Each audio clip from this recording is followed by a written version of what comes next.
बुधवार को सीपीआई और सीपीएम की आरजेडी के साथ बैठक हुई। आरजेडी दफ्तर में आयोजित इस बैठक में विधानसभा चुनाव को लेकर चर्चा हुई और इस बैठक में लेफ्ट और आरजेडी ने मिलकर तय किया कि एनडीए को रोकने के लिए मजबूत विकल्प बनाना जरूरी है।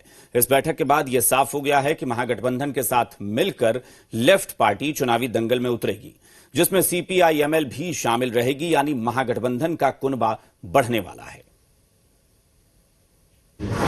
चुनाव से पहले बढ़ेगा महागठबंधन का दायरा। तीनों लेफ्ट पार्टी महागठबंधन में शामिल होंगी। मांझी का विकल्प बनेंगे लेफ्ट पार्टी।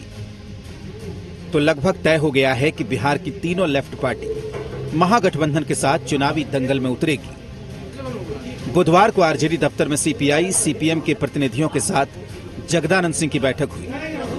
बैठक के बाद लेफ्ट ने साफ कर दिया है कि सवाल सीटों का नहीं है, सवाल एनडीए को हराने का है। उसी की रणनीति बनाई जा रही है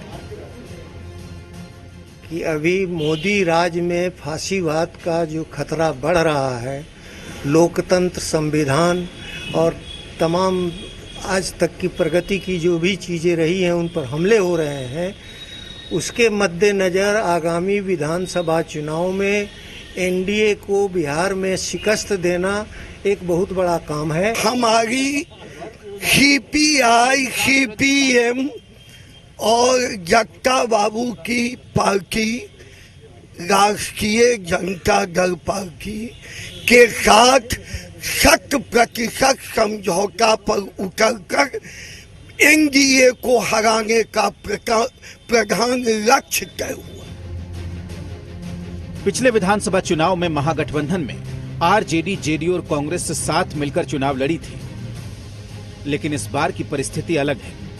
लिहाजा गठबंधन का स्वरूप भी बदल रहा है। जेडीयू से अलग होने के बाद महागठबंधन बिहार में छोटी छोटी राजनीतिक पार्टियों को अपने पाले में जोड़ रही है, जिससे जनाधार को बढ़ाया जा सके और एक मजबूत विकल्प एनडीए के सामने हो। विधानसभा के चुनाव में इस बार महागठबंधन में वामपंथी पार्टियां सभी साथ रहेंगी। महागठबंधन के साथ ये तय हो गया है। महागठबंधन में सीपीआई सीपीएम शामिल हो गई है, जबकि सीपीआई-एमएल भी महागठबंधन का हिस्सा बनेगी, ये तय माना जा रहा है। झारखंड मुक्ति मोर्चा भी बिहार में महागठबंधन का हिस्सा होगी, जबकि मायावती की बीएसपी से भी बात हो रही है। रजनीश, जी मीडिया,